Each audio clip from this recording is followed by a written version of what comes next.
Syria में civil war का नया मोर्चा खुल रहा है। इजराइल अपनी हिफाजत के लिए सीरिया में आगे बढ़कर कई हिस्सों को अपने कब्जे में लेने की तैयारी कर रहा है। लेकिन सवाल है कि क्या अमेरिका इजराइल के इस प्लान में अड़ंगा डालने वाला है? ये रिपोर्ट से समझिए।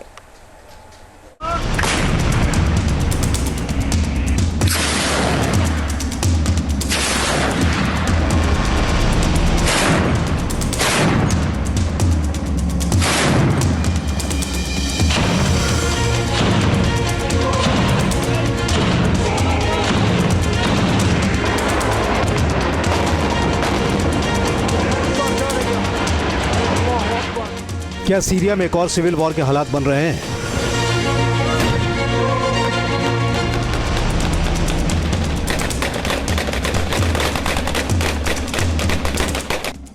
क्या सीरिया में इजराइल और अभी कब्जे की तैयारी में है?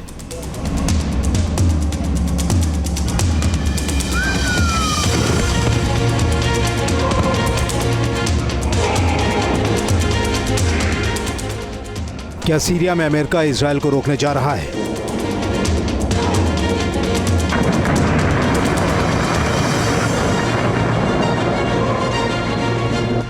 ये तीन अलग अलग सवाल हैं, लेकिन इसका जवाब सिर्फ एक फैसले पर टिका है। वो फैसला क्या है, इसके बारे में बताएंगे।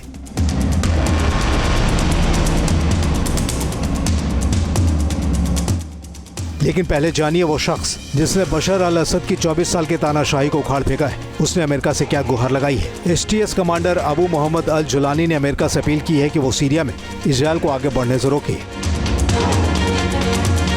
जुलानी ने अपनी गुहार में कहा है कि अमेरिका इजराइल पर दबाव बनाकर सीरिया से वापस जाने को कहे। जुलानी ने अपने बयान में बफर जोन का जिक्र किया है कि अमेरिका इजराइल को समझाए कि वो सीरिया के हिस्से वाले माउंट हरमन से पीछे हट जाए।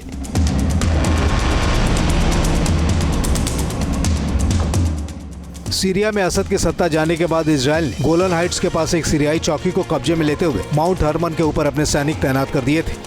हालांकि जुलानी की अपील के बाद इजरायली अधिकारियों ने कहा है कि इस मसले पर इजराइल के साथ कोई भी आधिकारिक संपर्क नहीं साधा गया है। एक इजरायली अधिकारी ने तो दावा किया है कि इजराइल अपनी सुरक्षा के साथ कोई समझौता नहीं कर सकता है। साफ है कि सीरिया में इजराइल अपनी रणनीतिक बढ़त कम करने की बजाय हमले और भी तेज करने वाला है।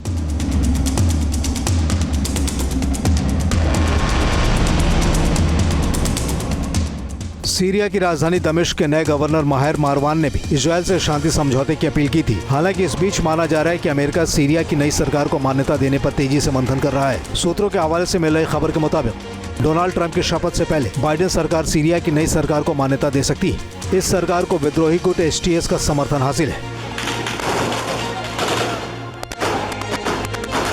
उनको वहाँ से हटने के लिए कहा जाए, इससे उसकी लेजिटिमेसी भी बढ़ेगी।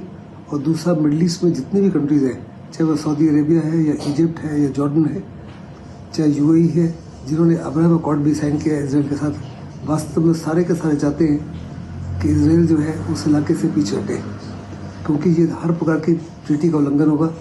लेकिन जहाँ तक इसराइल की मंशा है, वो तो बड़े पैमाने में अपनी सेटलमेंट्स को और इंक्रीज करना चाहते हैं और उस इलाके को परमानेंटली इसराइल का हिस्सा बनाना चाहते हैं। अमेरिका ही वो मुल्क है जिसने जुलानी के सिर पर $10 मिलियन का इनाम रखा था। जुलानी का अल-कायदा से रिश्ता जगजाहिर है। दरअसल एसटीएस कमांडर जुलानी की दोहरी जुबान की वजह से इजराइल को भरोसा नहीं हो रहा है। जुलानी ने पिछले महीने कहा था कि सीरिया के बाद अब यरूशलेम इंतजार कर रहा है। इजराइल सीरिया में बफर जोन से आगे बढ़कर अपने कब्जे के दायरे को लगातार बढ़ा रहा है। इजराइल ने ऑपरेशन हेवी रोड्स के जरिए अपने सैनिकों को सीरिया के अंदर तक जमीन पर उतार दिया है।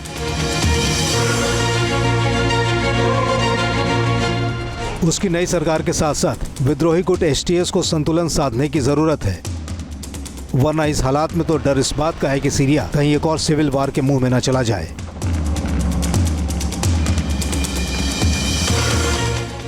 Team news nation. News nation अब व्हाट्सएप पर खबरों की ताजा अपडेट के लिए न्यूज नेशन के इस क्यूआर कोड को स्कैन करें।